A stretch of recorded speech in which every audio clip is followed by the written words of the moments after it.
มื้อนี้สบายดีหมู่เพื่อนหมดทุกคนเนาะมื้อนี้ข้อยก็สิมารีวิว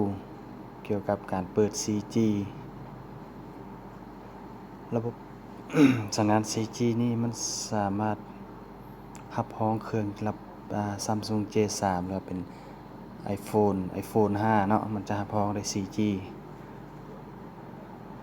ขั้นตอนทำอิฐเฮา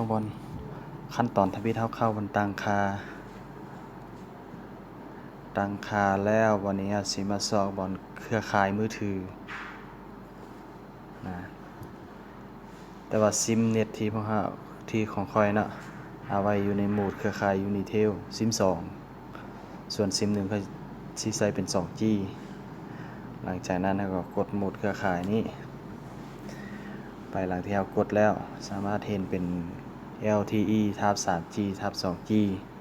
เชื่อมต่อโดยอัตโนมัติ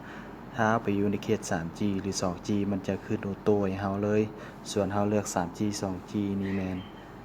เราไปอยู่เขตสัญญาณ 4G มันจะบ่ขึ้นแล้วมันจะขึ้นเป็น 3G 2G นั่นแหละหลังจากนั้นเราใส่ตัว LTE ทับ 3G ทับ 2G เลยเนาะคลิกเข้าตัวนี้ภายหลังนั้นเราสามารถไปตั้งชื่อ Access Point นี้คลิกเข้าไปแต่ซิมนี้เราจะไว้ซิม2เนาะเราจะมาเปลี่ยนเป็น 4G Unitel 4G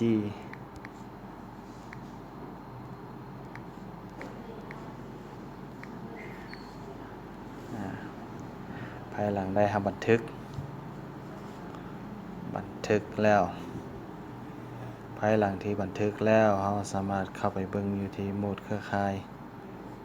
นะข้อมูลมือถือนี้อาจจะปิกติ๊กตัวนี้ขึ้นมามันจะขึ้นเป็น 4G เลยนี่ข้าพเจ้าไปปิดก่อนนะเพราะข้าพเจ้าก็ได้ใส่เป็นสัญญาณ Wi-Fi เนาะ